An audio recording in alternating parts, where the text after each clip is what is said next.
सबसे पहले मेरा आप सभी भारतीयों को नमस्कार।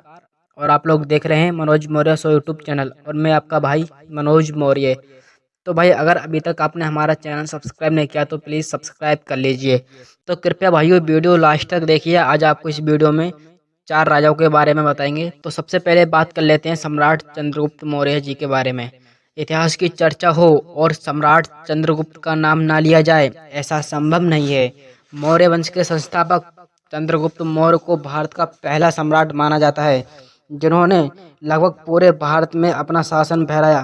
चंद्रगुप्त के जन्म के बारे में कई कहानियां हैं, लेकिन चाणक्य रूपी महान रणनीतिक को गुरु के रूप में पाने के बाद उन्होंने अपना अभियान शुरू किया। सबसे पहले उन्होंने मगध से नंद वंश को समाप्त कर अपना शासन स्थापित किया और फिर अलग अलग खंडों में विभाजित भारत को अखंड भारत बनाया। हाँ भाइयों, उससे पहले जब सम्राट चंद्रगुप्त मौर्य जी का राज नहीं था, उस टाइम ये भारत छोटे छोटे टुकड़ों में बटा हुआ था। और आपको तो पता होगा नंद वंश का सम्राट घनानंद कितना अत्याचारी था। इतिहासकारों के मुताबिक आचार्य विष्णुगुप्त मौर्य को जब यह खबर मिली कि सिकंदर भारत पर आक्रमण करने की योजना बना रहा है, तब उन्होंने भारत के सभी राज्यों को एक साथ लाने के लिए योग राजा की तलाश शुरू कर दी। उन्होंने यह खोज चंद्रगुप्त मौर्य पर आकर खत्म की। आचार्य विष्णुगुप्त मौर्य के मार्गदर्शन में ही चंद्रगुप्त मौर्य ने सिकंदर के सेनापति सेल्यूकस को युद्ध में हराया और उनके साथ संधि की। वे कभी भी भारत पर आक्रमण नहीं करेंगे। चंद्रगुप्त ने अपने शासन काल में न सिर्फ अपने राज्य की सीमाओं को बढ़ाया, बल्कि इसके आर्थिक उन्नति पर भी ध्यान दिया था और सिकंदर से भी भारत को बचाया था। और भाइयों, अब दूसरे नंबर पे बात कर लेते हैं वीर सम्राट अशोक मौर्य महान की। सम्राट अशोक महान का नाम हम बचपन से सुनते आए हैं। वह भारतीय मौर्य राजवंश के महान सम्राट थे। कहा जाता है कि उनके राज्य अफगानिस्तान से लेकर बर्मा तक पर और कश्मीर से लेकर तमिलनाडु तक फैला हुआ था। उनकी राजधानी पाटलिपुत्र थी। उनका नाम हमेशा महान राजाओं की सूची में शामिल रहा है। मौर्य वंश के तीसरे सम्राट अशोक महान को उनकी कठोरता और दयालुता दोनों के लिए जाना जाता है। इतिहासकारों के मुताबिक अशोक महान एक महान योद्धा थे और अपने राज्य को बढ़ाने के लिए उन्होंने बहुत से भयंकर युद्ध किए।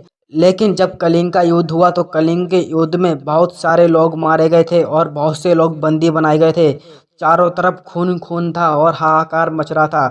तब ऐसे में सम्राट अशोक महान ने विजय तो प्राप्त की, लेकिन उन्हें शांति नहीं मिली। तब उन्होंने शांति के मार्ग पर चलने के लिए बौद्ध धर्म को अपना लिया और बौद्ध धर्म का प्रचार प्रसार देश विदेशों में किया। बौद्ध धर्म को देश दुनिया में फैलाने का श्रेय सम्राट अशोक महान को ही जाता है। कहते हैं कि समय के साथ अशोक महान और विचार के रूप में उभरे। दिग्विजय की जगह धर्म विजय को अपनाया। उन्होंने आम लोगों को सम्राट बनने पर जोर दिया और इसमें सफल भी रहे। उनके शासन काल में ही कई प्रमुख विश्वविद्यालयों की स्थापना की गई, जिससे तक्षशिला और नालंदा विश्वविद्यालय प्रमुख हैं, क्योंकि भाइयों तक्षशिला और नालंदा में विदेश से लोग पढ़ने के लिए आते थे। तीसरी शताब्दी में सम्राट अशोक महान द्वारा बनाया गया मध्य प्रदेश में सांची का स्तूप आज एक प्रसिद्ध पर्यटक स्थल है। अशोक स्तंभ लिए गए। अशोक महान का चक्र को भारत के राष्ट्रीय ध्वज में स्थान दिया गया और 4 शेर वाले चिन्ह को भी सरकार ने अपना राष्ट्रीय चिन्ह माना। तो भाइयों, ये थी सम्राट अशोक के बारे में थोड़ी सी जानकारी। तो भाइयों, अब बात कर लेते हैं वीर छत्रपति शिवाजी महाराज की। इन महान मराठा शासक के बारे में कौन नहीं जानता है। शिवाजी एक तरफ से जहां वीर योद्धा थे, वहीं दूसरे और बेहद दयालु शासक भी थे। बताया जाता है कि इनका जन्म पुणे में हुआ था। शिवाजी शाहजी भोसले ने ही मराठा साम्राज्य की नींव रखी थी। बचपन से ही शिवाजी ने युद्ध शिक्षा ली। इन्हें गुरिल्ला युद्ध तकनीक का जनक भी कहा जाता है, क्योंकि मुगलों के खिलाफ इन्होंने इसी तकनीक का इस्तेमाल किया था। उनकी गुरिल्ला युद्ध नीति के बारे में आज भी बात की जाती है। एक कुशल योद्धा और रणनीतिकार होने के साथ साथ वह प्रगतिशील शासक भी थे। शिवाजी सभी धर्मों का सम्मान करते थे और उनके राज्य में सभी लोग बिना किसी भेदभाव के रहते थे। उनकी सेना में कई मुस्लिम योद्धा बड़े ओहदों पर आसीन थे। शिवाजी ने अपनी अनुशासित सेना एवं सुसंगठित प्रशासनिक इकाइयों की सहायता से एक योग्य एवं प्रगतिशील प्रशासन प्रदान किया। भारत के स्वतंत्रता संग्राम से बहुत से लोगों ने शिवाजी जीवन चरित्र से प्रेरणा लेकर स्वतंत्रता आंदोलन में अपना तन मन धन न्यौछावर कर दिया था। तो दोस्तों, ये थी शिवाजी के बारे में थोड़ी सी बेसिक जानकारी। और अब बात कर लेते हैं अकबर की। बादशाह अकबर मुगल वंश के तीसरे शासक थे, जिनके अपने पिता हुमायूं के देहांत के बाद कम उम्र में ही सल्तनत मिल गई थी। उन्होंने अपनी सीमाएं बढ़ाने के लिए कई बार जंग लड़ी और जीती भी। उनके शासनकाल से सभी धर्मों के हितों का ध्यान में रखते हुए नीतियां बनाई गई थी। उन्होंने हिंदू मुस्लिम एकता को बढ़ावा देने के लिए दिशा में काम किया, ताकि उनके शासन में लोगों के बीच भेदभाव नहीं रहे और शांति रहे। उनका वास्तविक नाम जलालुद्दीन मोहम्मद था, लेकिन बाद में पिर्जा द्वारा अकबर नाम मिलने पर उन्हें सभी जगह अकबर के नाम से जाना जाने लगा।